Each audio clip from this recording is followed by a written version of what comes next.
What's up, guys? How we doing? We got a subscriber in the last few days. Thank you so much. I appreciate your support and welcome to the team. I always recommend my trauma dumping playlist. It has my whole life story on it. Gets you to know me more, gets you to know how I think. But I also have movie playlists, football playlists, political playlists, ranting playlists, Twitch, Discord. However you want to support me, I appreciate it. But if you're just here for one video, I appreciate you. I am so sorry I have not uploaded all week. I've had a really rough week, and this is going to be a really vulnerable video, but I'm just going to talk about everything, I guess.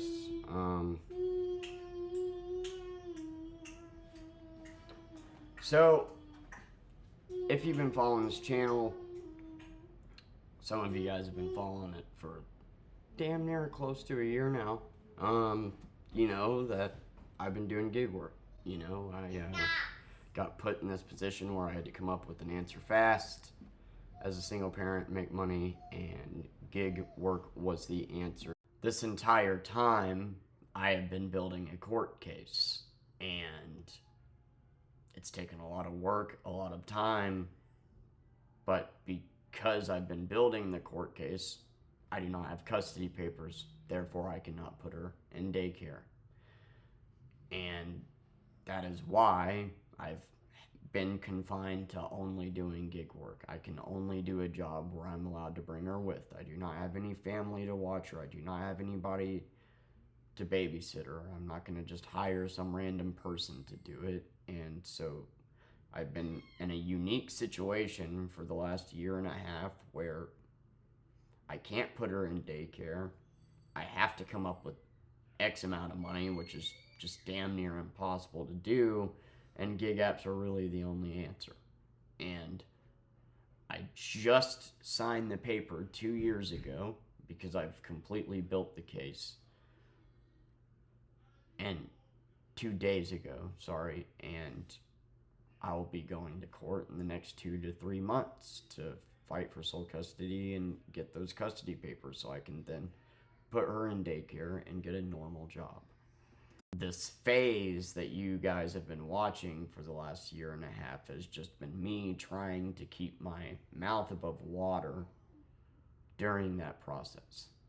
For about 8 months, I did Uber, and then Uber cut their pay by 50%, so we started working Uber more hours. Then Uber cut their pay by 50% again to where it was no longer profitable, right? Then we pivoted and we started doing Uber Eats, and I had 2 customers tip bait and put in false reports about me, which, oh yeah, I'm wearing a Pierce the Veil shirt. I don't like Pierce the Veil, don't judge me. It's just a tank top, and it was free, and I think it's cool, so.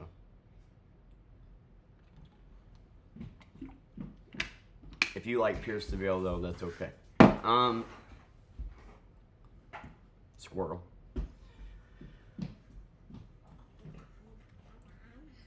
Tip baited happened. People put in false reports. What tip baiting is they say that they're gonna, they put in their order. They say they're going to tip X amount, and then whenever you get the order done, they take away their tip, and then they falsely report you for being rude or not dropping off the food at all or whatever to take their money back that they never intended on tipping you. And that scared the living crap out of me that people were allowed to do that, and that even though you could have the evidence to say otherwise, that Uber just doesn't care. So not only did that make my customer rating go down to the point that I just wasn't seeing orders anymore, but even if I was, I just don't want to deliver if that's a possibility, because those are the same people that risk your jobs. They don't allow that on DoorDash. If you're not going to tip, don't tip. If somebody delivers your order, great, somebody delivers your order.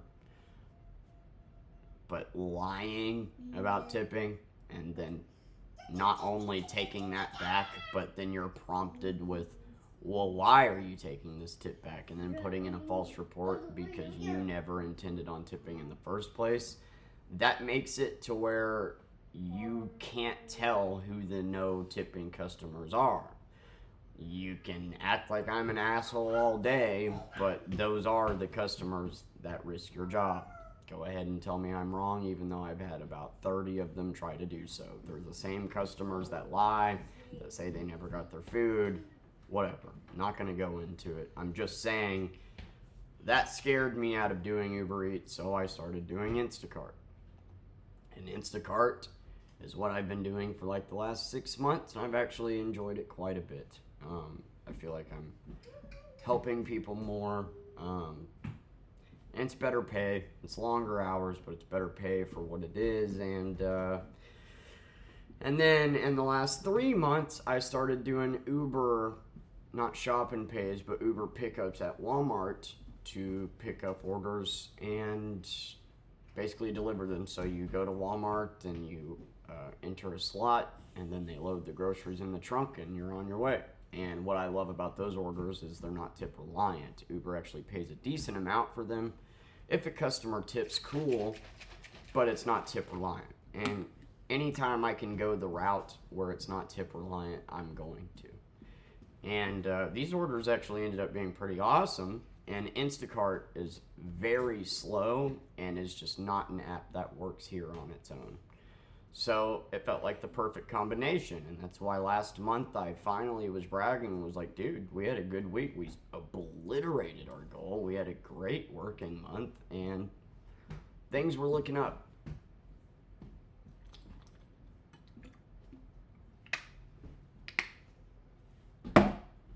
Well,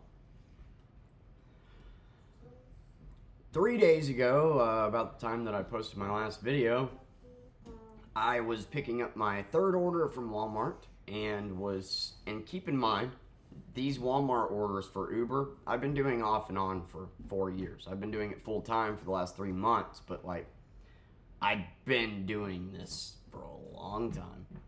I've always had my kid with me. This was literally my third order of the day. And I'm going to make an entirely separate video about this because there's so much to go over. Like, they screwed the order up. There's so much to talk about there, but that's a 20-minute rant on its own. I'm just going to sum it up with, after screwing up my order and after finally delivering it to me, they then told me they're not allowed to drop it off to me because I have a kid in the car. And it's like, what are you talking about? I've been doing this for years. What do you mean? Why? Just why? Well, because it's a sanitary issue. She could sit here and wipe her bugs on the bags. They talked to me like I was stupid and said, when you make a turn and you're not able to keep eyes on her, which I have a secondary rear view mirror that allows me to keep eyes on her at all times, but for shits and giggles, let's listen to their argument. When you're making a turn and you're not able to keep eyes on her, well, she can sit here and mess with the bags. Well, okay. Good thing cars have a trunk, right?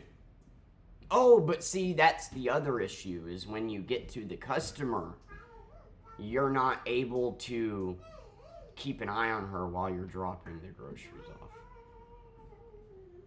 And so I'm just like, oh, I didn't realize you were with me when I dropped off the groceries. I didn't realize you were. Because the reality is, whenever I drop off to a customer, if it's at a house and I'm only walking 10 feet away from the car and I have line of sight on the car the entire time, that doesn't fit the definition of unattended, dude. If it's ever dropping off at a location that, say it's at an apartment on the 3rd floor, then I bring her with me. I literally make extra trips and will take the groceries one-handed to bring her with me. So, next point. And I guess that's just part of their policy now, that they literally said that if you're going to have a kid with you, that you have to have another adult with you. If I had another adult with me that was willing to spend their entire day just riding around with me, then I wouldn't be doing this job.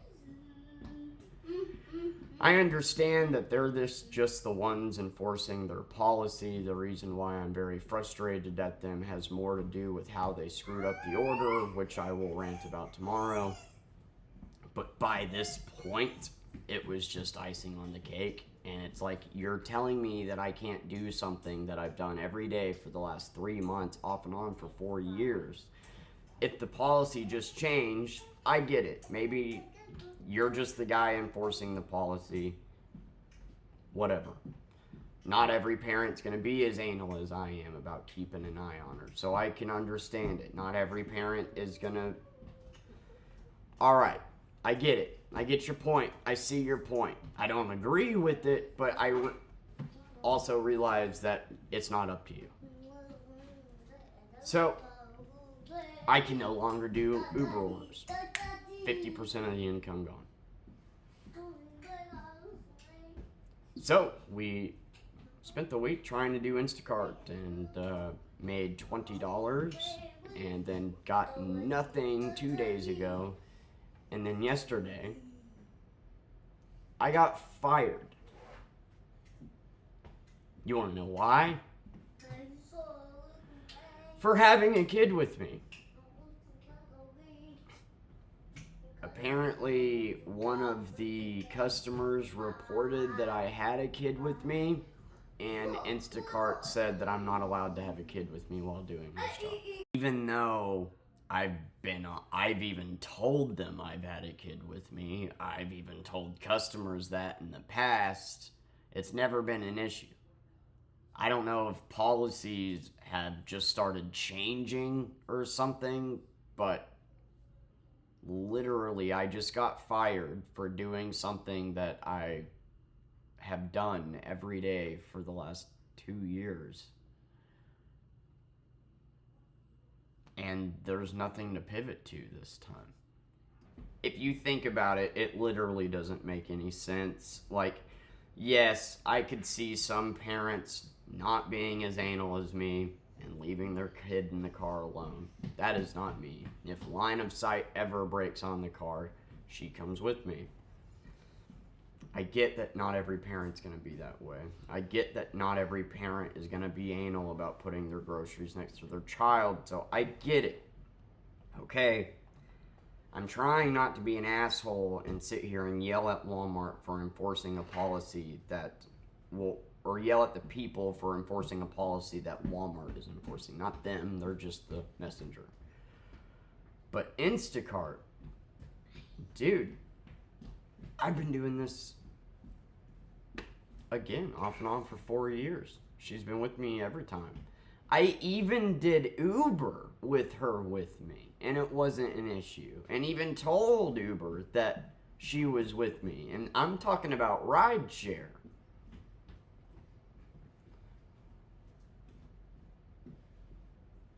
And for some reason, I'm allowed to have her with me during Uber Eats orders.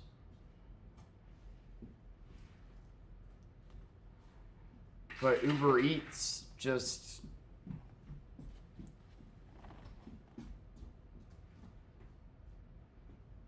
I got fired for no reason, man. My customer rating was exemplary. I was doing a great job. And hell, half the time, I think it's funny that Walmart brings up sanitation issues, because half the time that I was dropping off Walmart orders, I was having to rebag the orders. They had one incident where they literally spilled Drano. Drano. That's some intense shit, just so you know. And they knowingly spilled it all over their bag. And did they go and grab another one and swap out the dirty bags? No. They just put it in my car and didn't say anything. And then whenever I got out after they went back inside to reposition a couple things, got it all over my hands, saw it was all over the car seat.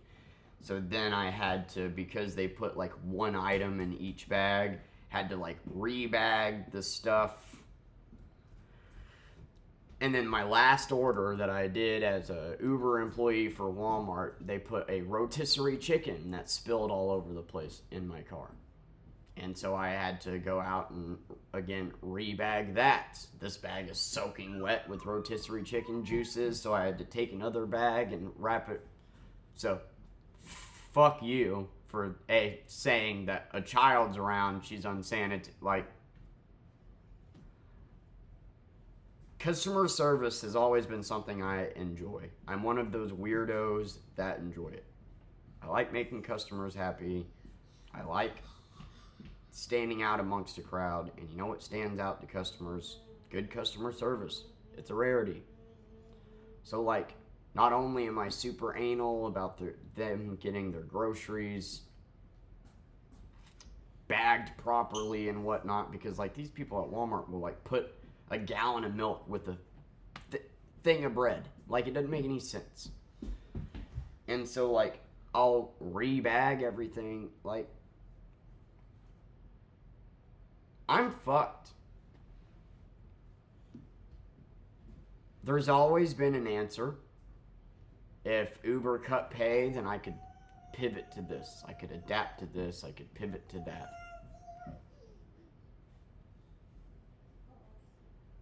There's nothing to pivot to. I can't put her in daycare because I have to finish the court case, which I just did. I just signed the papers to finish the court case, to get the custody papers, to be able to put her in daycare. Because you have to have custody papers to even be able to put her in daycare. The reason why I've been going this entire time is because I was building a case.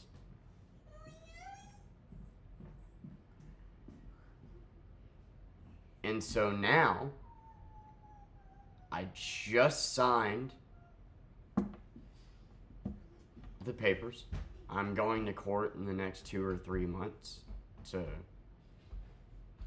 fight for sole custody. And I don't have a job. And I don't know if I'm going to have a house. Because the reality is I have to go to court to get the child custody papers to be able to get her in daycare. And to be able to even put her in daycare, I gotta apply for a child care subsidy. And like, to even be able to do that, I have to have custody papers. So I cannot, there's no work. I've looked up online jobs. I've looked up, like, I don't have any family. I don't have anyone to babysit. There's no answers. I am a adaptable, keep going, you're never going to get me down type person. If something gets in my way, well, there has to be a way. There's always a way.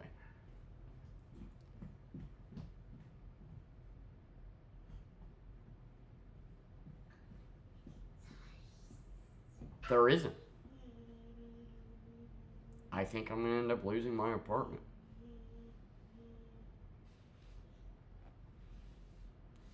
And I've been super depressed about it. Haven't been sleeping. Been scouring the internet for solutions. And I don't know what to do. For the first time, I don't know what to do. The last 2 years, I have been busting my ass working off debt. That's what the last 2 years has been, because when my wife left, she left me right as we moved into this apartment, which was more expensive, and right after we signed up for all this debt. This table, that entertainment center, the PlayStation, the couch, all on debt. But at the time, it was fine because we were making $4,500 a month, and our bills were $3,200 a month.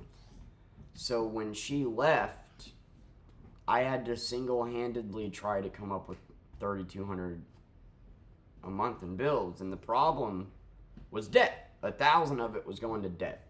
Get the debt down.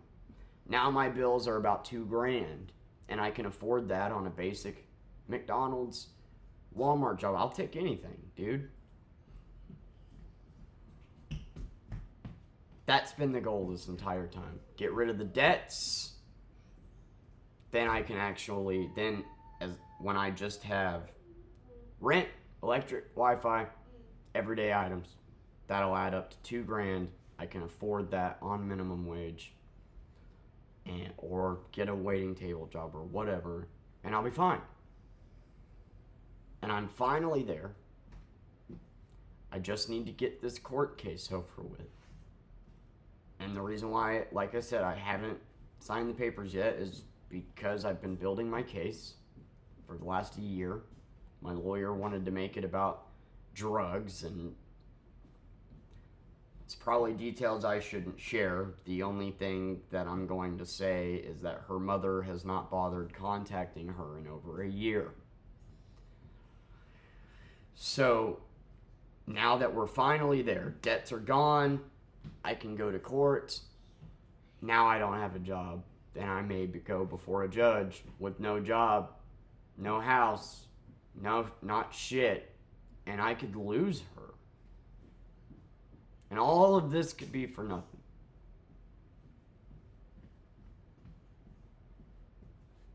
All this.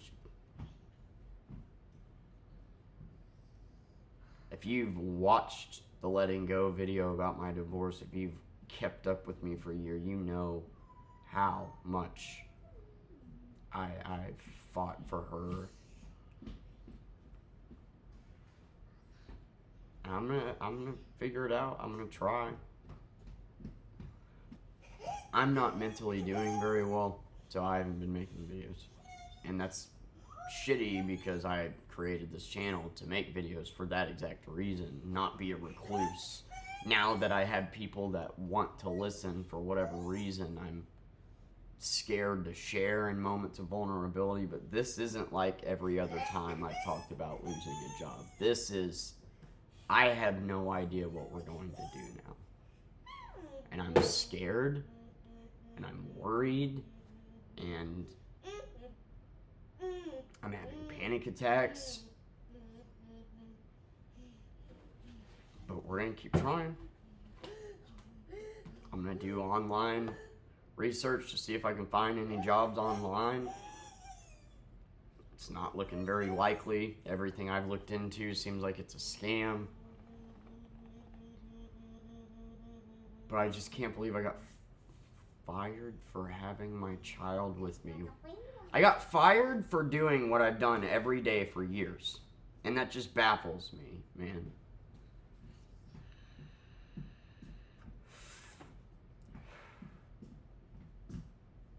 And right after I signed the papers, too. Because obviously I wouldn't sign the papers knowing that I don't have a job, go before a judge and say, hey, yeah, I'm fighting for custody, but I don't have a job or a house. And I'm going to lose everything that I spent the last 2 years paying off if I don't figure this out.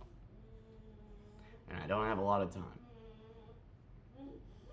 I applied for Section 8 housing that is supposed to give you rent in case of emergencies, and they didn't approve it because I have a Tennessee license instead of a Missouri one. And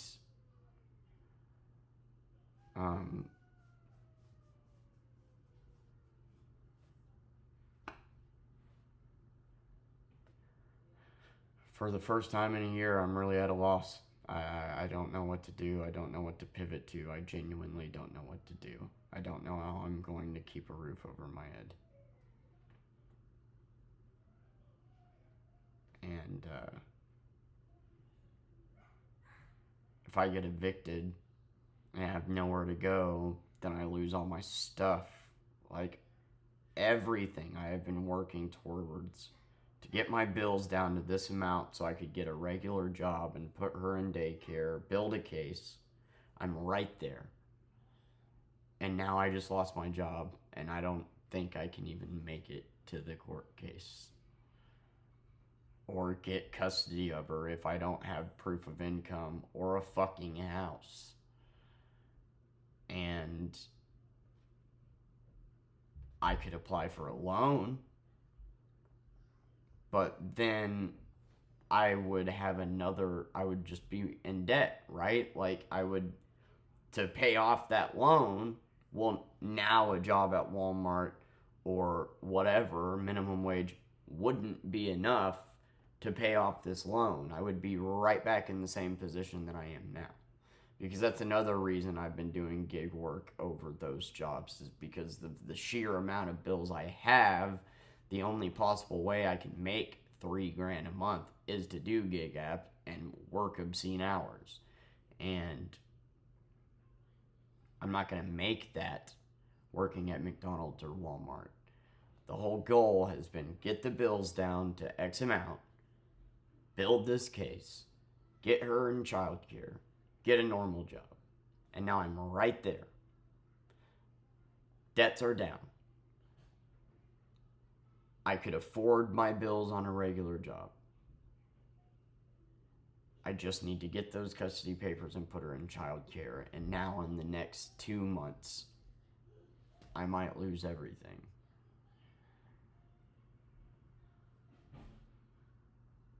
I don't want to get a loan, because even though that might solve the problem now, I wouldn't be able to afford paying it back, and I would just be in the same predicament that I've been in for the last 2 years.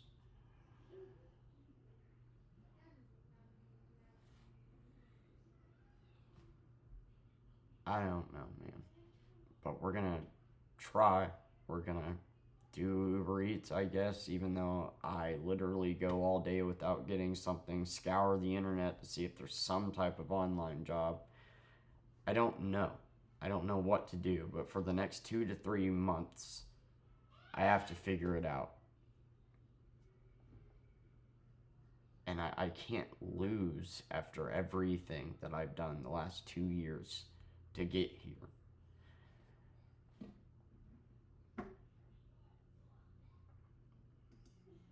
Ironically enough, last night I was taking the trash out, depressed, just, thinking about everything, and there was a guy sitting in the staircase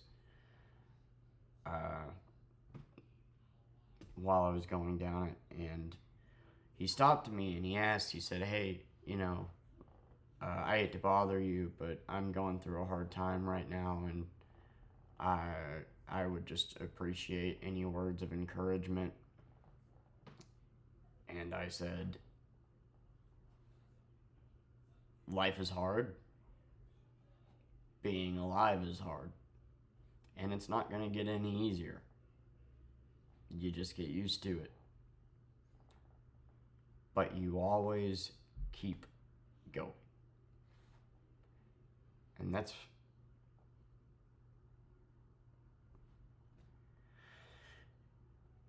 He started crying, and he gave me a fist bump, and that's what I try to encourage people. That's what this channel is a vlog channel that, yeah, might have some rants, might have some movie reviews, but the whole point is to always keep going. And I don't like getting on camera and saying that I don't know how to keep going. But we're gonna figure it out. We have to. There has to be an answer. There has to be a way. Anyway, this video is getting long. You guys have been so supportive and sweet, and I appreciate that. And that you wish the channel success, and that you guys really think that I have what it takes to succeed on here. Just being able to meet you guys, make friends, and just meet people that care. It's been awesome, and I thank you guys, and I don't know how, but we'll figure it out. We always do. And I love you guys, and I'm sorry for the spotty uploading. It'll get back to normal soon. I just need to figure a few things out. thank you for watching. I know that this was a long video. Really, it needs to be longer for me to give you all of the context needed to completely understand the situation, but yeah, I just gotta try to survive somehow for the next couple months until I can get a regular job. And I don't know what that answer is, but I'll figure it out. Love you guys. Thanks for watching.